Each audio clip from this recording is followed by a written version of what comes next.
Watch now. Social Rewind, the best of Week 1 contact, archive.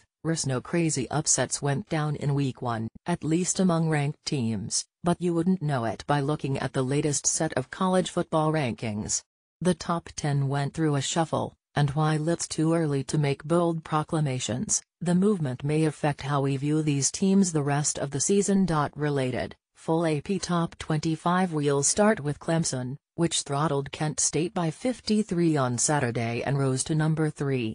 Kelly Bryant was so good he made us ask, Deshaun WH, yeah, that sentence was so preposterous we're not even going finish it. That said, Bryant was really good on Saturday. We won't dub him the next big thing just yet. It was Kent State, after all. But playing very well against Kent State is better than playing poorly against Kent State. Bryant averaged a healthy 10.7 yards per pass attempt and notched over 10 yards per carry. Outside of quarterback, there are no questions about Clemson. If Bryant is a solid starter, the Tigers are a legitimate national championship contender. Clemson knocked an ACC rival out of the number 3 spot. That's Florida State, which had one of the roughest opening weeks of any college football power in recent memory. In a brutal loss to Alabama, Florida State's offense was anemic, though its defense looked as stout as expected. The loss of quarterback DeAndre Francois was especially crushing. That probably has more to do with Florida State slipping all the way to number 10 than a loss to Alabama. Francois was a sophomore leader for the Seminoles. He was poised to have a big year. Their playoff hopes weren't doomed with a season-opening loss, especially to a team of Alabama's caliber. But the combination of an 0-1 start and losing your star quarterback? That's going to be tough to bounce back from. True freshman James Blackman will get the nod under center now. By all accounts, he's a talented player. Again, though, he's a true freshman. Florida State could still have an excellent season, but it'll be fighting an uphill battle. Another team that fell in the rankings, USC, which tumbled from 4th to 6th. The Trojans struggled against Western Michigan for 3 quarters before pulling away in the 4th.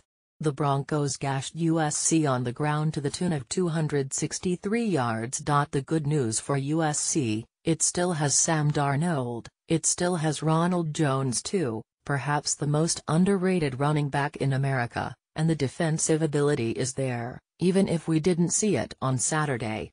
The bad news, if the Trojans are as bad against the run against Stanford as they were against Western Michigan, they're in for a rude awakening in Week 2. The Cardinal ran for about 3 miles in their season opener against Rice, 287 yards.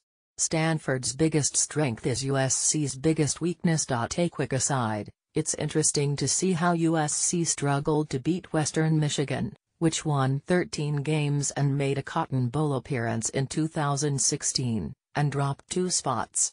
Louisville, meanwhile, had similar troubles against Purdue, ultimately pulling out a 7-point victory due almost entirely to Lamar Jackson's brilliance, and fell only 1 spot. The Boilermakers have won 9 games in the past 4 seasons combined. Perhaps there's a distinct divide between schools in the top 10 and schools in the 11 to 20 range. There just isn't much room for error if you're contending for a playoff spot. Plenty of worthy candidates lurk in the shadows. 2 new schools joined the fray this week, TCU and Notre Dame. The number 23 Horned Frogs notched a 63-0 win against Jackson State. The number 24 Fighting Irish Smoke Temple, which won the AAC last year, by 33 points. Yes, the Owls lost head coach Matt Rule, along with many of their best players. But this was a big win for Notre Dame, a program that, simply put, just needed some good vibes after last year's 4-8 stinker. Brandon Wimbush was steady under center. Tailback Josh Adams was better than steady, running for 161 yards and 2 scores on 19 totes. Dexter Williams was better than steady and good, picking up 124 rushing yards on just 6 attempts. Too often in the past, Notre Dame has fallen in love with the passing game. But with such an impressive offensive line and stable of running backs, The Fighting Irish don't need to get cute. Trust the talent, and they'll win plenty of games. A big Week 2 showdown with number 15 Georgia awaits. Week 1 was loads of fun. There was the UCLA comeback over Texas A&M. There was Tennessee's massive win over Georgia Tech. And yet, it feels like the best is yet to come. Buckle up, college football fans.